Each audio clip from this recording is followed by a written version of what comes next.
Prime minister Narendra Modi की Norway यात्रा के दौरान भारत के विदेश मंत्रालय यानी MEA की प्रेस कॉन्फ्रेंस अचानक सुर्खियों में आ गई। My name is Hella. I'm come from the Norwegian newspaper Dagsavisen.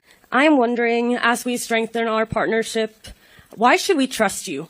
Can you promise that you will try to stop the human rights violation that goes on in your country?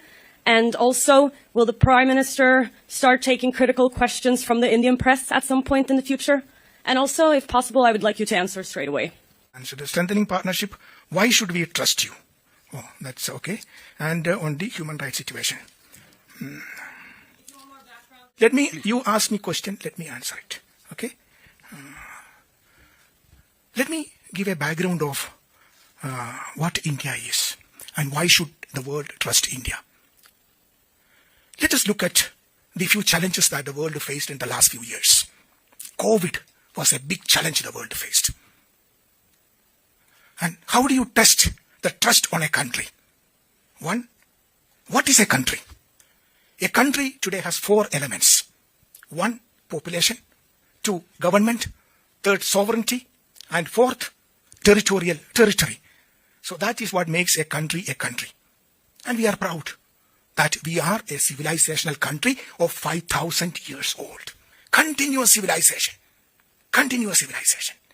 Contributed immensely to the world. You look around, you see an India connect everywhere in the world. India has, the numbers which you see on your phones, it is originated in India.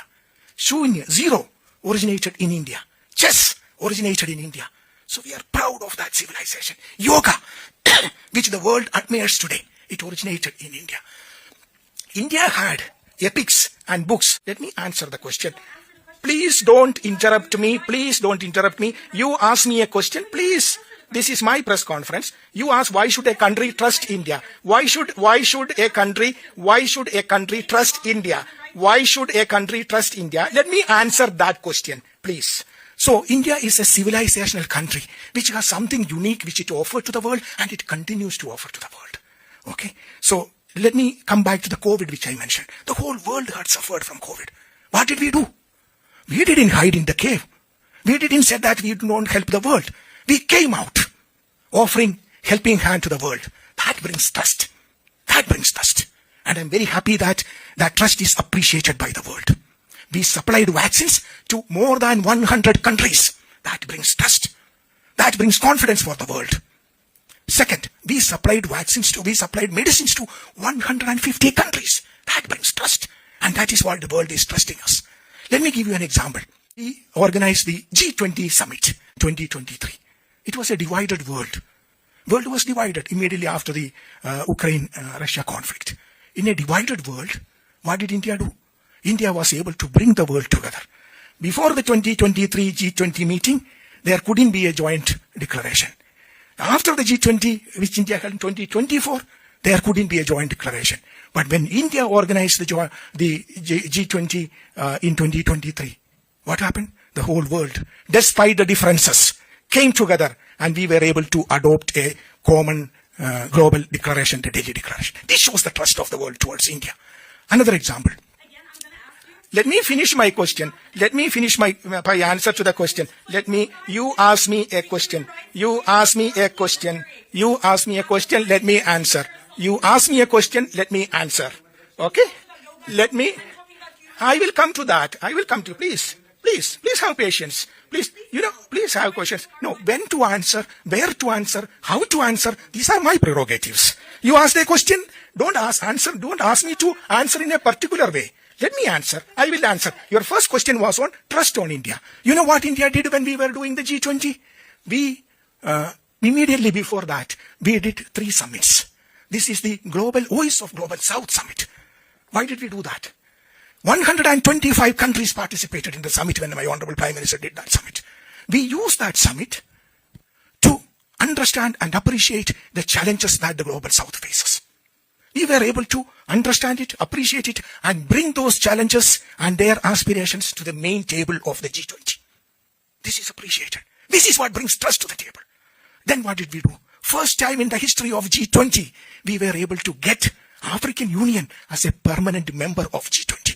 This brings trust to the table because we were able to get the aspirations and challenges of the entire African continent, which was ignored, brought to the main table of G20. This brings trust to the world, and that is what we enjoy. We recently organized the AI Summit, Artificial Intelligence Impact Summit. Again, the trust the world has on India was visible there.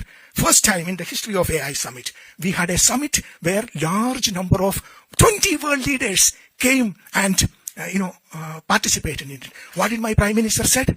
We want a human-centric AI, which helps the entire humanity. That is what India is, and that is what is appreciated by the world. That brings in trust to the world. Now, on the issue which is human rights, let me mention this. India is a country which is based on a constitution. India is the largest democracy in the world. Last time when we had the elections in India, the participation was almost 1 billion people.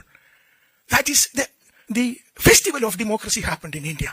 And India is a country, very few countries in the world has that, where there is a peaceful transfer of power happens, and it happens in India. So India has a constitution, which I'm sure that some of you are aware of. It was established immediately after our freedom struggle. Again, a freedom struggle led by Mahatma Gandhi. Peaceful way, peaceful, non-violent. That is why the United Nations celebrate his birthday, October 2nd, and International Non-Violence Day. So we have a constitution. Let me just give you a summary of what the Indian constitution guarantees today.